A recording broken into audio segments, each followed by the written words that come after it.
कि ऐसे ही एक परमाणु डिवाइस कई सालों से उत्तराखंड के पहाड़ों में दबा है। नमस्कार दोस्तों, क्या आप जानते हैं कि उत्तराखंड के पहाड़ों में सालों से दबा है परमाणु बम डिवाइस, और यदि अगर यह परमाणु बम विस्फोट हो गया तो फिर क्या होगा। तो यह बड़ा गंभीर विषय लेकर आया हूँ आपके सामने। तो चलिए जानते हैं इस परमाणु बम डिवाइस के रहस्य को। तो वीडियो को स्किप न करें और पूरा वीडियो देखिए। जैसे कि आप जानते हैं कि जब परमाणु बम का उपयोग होता है उसका कैसा विध्वंसक प्रभाव होता है। जहां परमाणु बम विस्फोट होता है उसके अगल बगल का पूरा इलाका आग का दरिया बन जाता है और वहां के जीव जंतु, वनस्पति, मिट्टी सब समाप्त हो जाती है। साथ में कई सालों तक वह क्षेत्र प्रभावित होता है और विस्फोट से रेडिएशन इतना फैल जाता है कि बच्चे भी बीमार और विकलांग पैदा होते हैं, जिसका जीता जागता उदाहरण जापान का हिरोशिमा और नागासाकी है। लेकिन क्या आप जानते हैं कि ऐसे ही एक परमाणु डिवाइस कई सालों से उत्तराखंड के पहाड़ों में दबा है, और ऐसे में जब भी कोई प्राकृतिक आपदा होती है तो लोगों के जहन में सबसे पहले यह प्रश्न उठता है कि कहीं परमाणु बम तो नहीं फटा। अब ऐसे में प्रश्न उठता है कि आखिर ये परमाणु बम डिवाइस कहाँ है। साथ में आपके मन में यह सवाल उठना लाजमी है कि आखिर क्यों दबाई गई थी।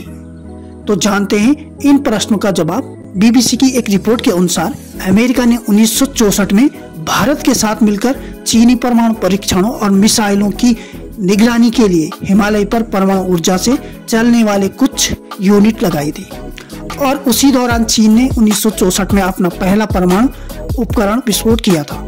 अब ऐसे में भारत उत्तराखंड नंदा देवी चोटी पर यह लगाने का फैसला किया था। इस मिशन को 1965 में भारतीय और अमेरिकी पर्वतारोहियों का एक समूह इस परमाणु यूनिट को नंदा देवी चोटी पर लगाया जाना था, और इस डिवाइस में 7 प्लेटोनियम कैप्सूल थी जिनका वजन अप्रोक्स 57 किलोग्राम था, और इसे 7,816 मीटर ऊंची चोटी पर लगाया जाना था।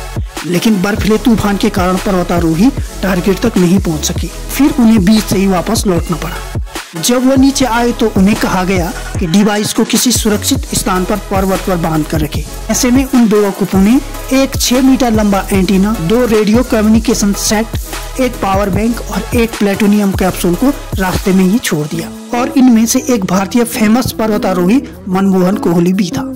वहां से लौटने के बाद फिर अगले साल इस मिशन को अंजाम दिया जाना था। जब टीम ऊपर गई तो वहां डिवाइस नहीं था। उसके बाद कई अभियान चलाई गई लेकिन फिर नहीं मिली।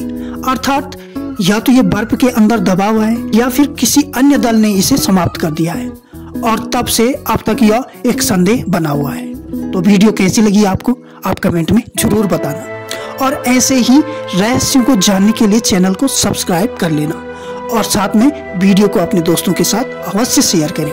ऐसे ही वीडियो लेके फिर आपके सामने उपस्थित होऊंगा। तब तक के लिए बाय एंड टेक केयर। नमस्कार।